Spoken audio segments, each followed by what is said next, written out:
राहुल गांधी के मन में क्या चल रहा है? 4 महीने में तीसरी बार बिहार का दौरा, जाने सियासी वजह। बिहार में कांग्रेस की नई रणनीति में राहुल गांधी की सक्रियता देखने को मिल रही है। तीसरे दिन दौरे पर आ रहे राहुल गांधी दलित और अति पिछड़ा वर्ग पर फोकस कर रहे हैं। जिलाध्यक्षों की दिल्ली में हुई बैठक और संगठन मजबूती पर जोर इस रणनीति का हिस्सा है। कांग्रेस का लक्ष्य 2025 के चुनाव के लिए संगठन को मजबूत करना और सामाजिक समीकरणों का लाभ उठाना है। बिहार में कांग्रेस पार्टी में नई ऊर्जा है। पार्टी की तरफ से हर रोज कोई ना कोई निर्णय लिया जा रहा है। वे निर्णय सुर्खियां बन रही हैं। इसमें राहुल गांधी की विशेष सक्रियता दिख रही है। ऐसे में बिहार की राजनीति में यह सवाल मौजूद हो गया है कि आखिर राहुल गांधी के मन में क्या चल रहा है। क्या राहुल गांधी बिहार में कुछ अलग करने की सोच रहे हैं? दरअसल राहुल गांधी आगामी 7 अप्रैल को बिहार के दौरे पर आ रहे हैं। पिछले 4 माह में यह तीसरा मौका होगा जब राहुल गांधी बिहार के दौरे पर आएंगे। नई खनन नीति से बदली बिहार की तस्वीर। 3,569 करोड़ रुपए राजस्व की वसूली। उप मुख्यमंत्री विजय सिन्हा ने बताया कि यह वसूली निर्धारित राजस्व लक्ष्य से 14% अधिक है, जो पिछले 5 वर्षों में एक नया रिकॉर्ड है। बिहार सरकार ने पिछले साल अक्टूबर 2024 में राज्य में नई खनन नीति लागू की है, जिससे राज्य में न केवल बालू के अवैध उत्खनन पर रोक लगी है, बल्कि बालू की अवैध ढुलाई और परिवहन पर भी लगाम कसा है। बिहार सरकार ने सुनहरे बालू के काले कारोबार पर नकेल कस दी है। अब इसके सकारात्मक नतीजे भी दिखने लगे हैं। राज्य सरकार के खान एवं भूतत्व विभाग ने वित्तीय वर्ष 2024-25 में बालू खनन से प्राप्त होने वाले राजस्व की वसूली में एक नया कीर्तिमान बनाया है। विगत वित्तीय वर्ष यानी 2024-25 के लिए निर्धारित राजस्व लक्ष्य से करीब 14% की रिकॉर्ड वृद्धि दर्ज की गई है। बिहार में बुनकरों को बड़ी सौगात। बिजली सब्सिडी से क्लस्टर विकास तक कई योजनाएं स्वीकृत। बिहार सरकार ने 2,833 बुनकरों को 15,000 रुपए प्रति बुनकर की दर से कुल 425 लाख रुपए की कार्यशील पूंजी सहायता प्रदान की है।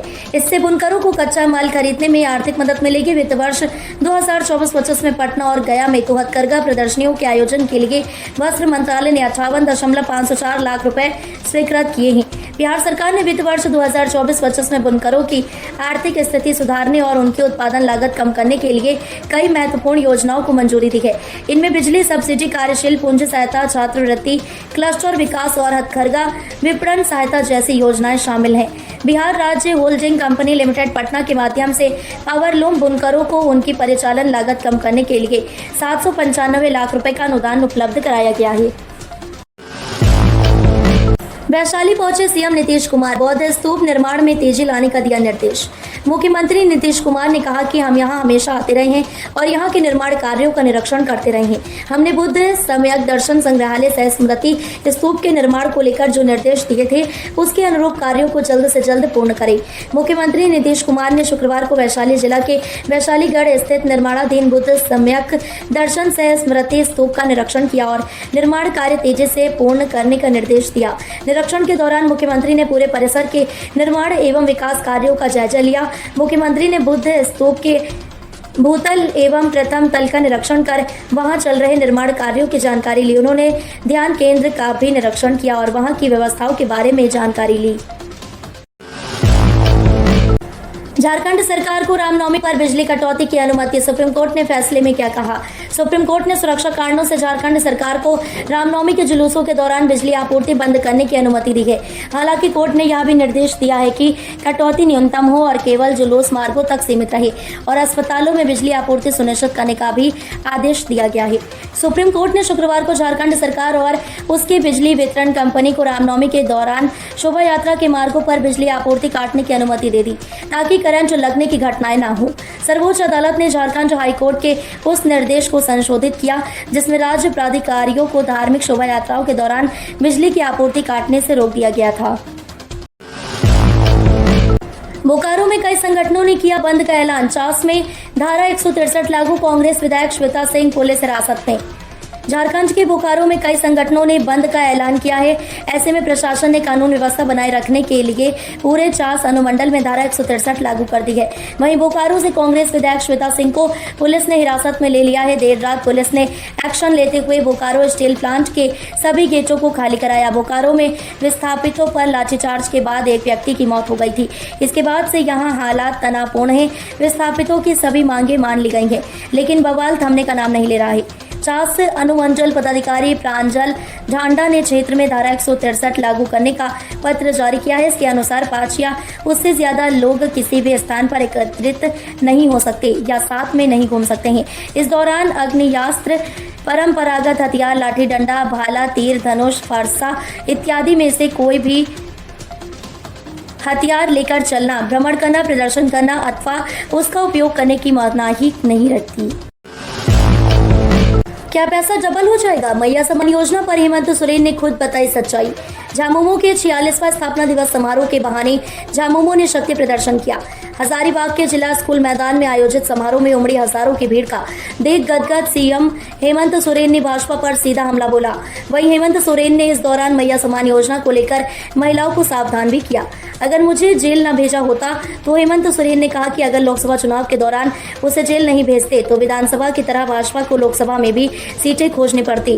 भाजपा के 17 साल के शासन पर तंज कसा और कहा कि राज्य में लोग भूख, बेरोजगारी, पलायन तथा भ्रष्टाचार से परेशान थे। वर्ष 2019 में और 2024 में भाजपा सरकार को लोगों ने उखाड़ फेंका। आने वाले दिनों में भी उन्हें राज्य में सत्ता नसीब नहीं होगी।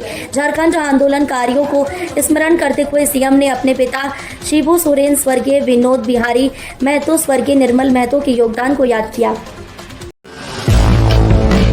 बोकारो स्टील प्लांट में बवाल, महाप्रबंधक गिरफ्तार, अप्रेंटिस संघ की सभी मांगे मानी, मृतक को 20 लाख का मुआवजा। झारखंड के बोकारो स्टील प्लांट में बवाल के बाद नियोजन की मांग कर रहे विस्थापितों की सारी मांगे मान ली गई हैं। इसके साथ ही डीसी ने घटना के लिए जिम्मेदार मानते हुए मुख्य महाप्रबंधक HR BSL plant Harimohan Jha को गिरफ्तार कर लिया है। बीएसएल प्रबंधन ने विस्थापित अप्रेंटिस संघ की सभी मांगों को मानते हुए कहा कि ट्रेनिंग पूरी कर चुके अप्रेंटिस प्रशिक्षुओं के लिए 21 दिनों में पद सृजित कर 3 माह के अंदर सभी को नियुक्त किया जाएगा। डीसी ने ट्रेनिंग के लिए बीएसएल प्रबंधन से कोचिंग की व्यवस्था करने को कहा है।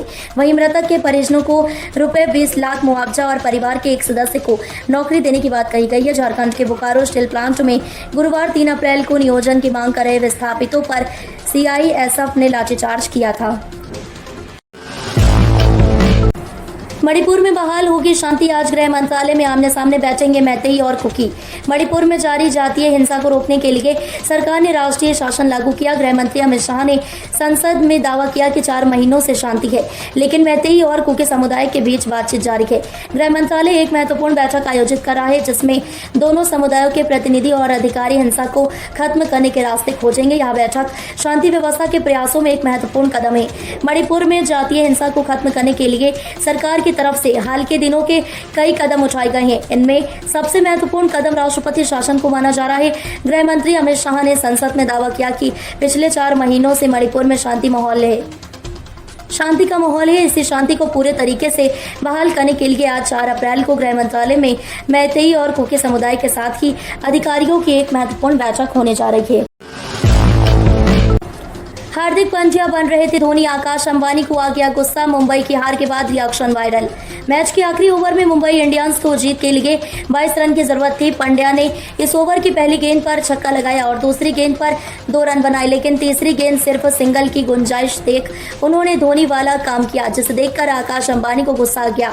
मुंबई इंडियंस से एमआई का खराब प्रदर्शन जारी है। वो इस सीजन में 3 मुकाबले हार चुकी है। उसे 4 अप्रैल को लखनऊ सुपर जायंट्स से एलएसजी के खिलाफ 12 रन से हार का सामना करना पड़ा। हालांकि एक समय पर लग रहा था कि मुंबई इस मुकाबले में बाजी मार लेगी, लेकिन आखिरी 2 ओवरों में लखनऊ के गेंदबाजों की शानदार बॉलिंग के आगे मुंबई ने घुटने टेक दिए। कप्तान हार्दिक पांड्या ने बहुत कोशिश की, लेकिन वो अपनी टीम को नहीं जिता सके। आखिरी ओवर में 22 रनों की जरूरत थी, जिसे बनाने में वो नाकाम रहे।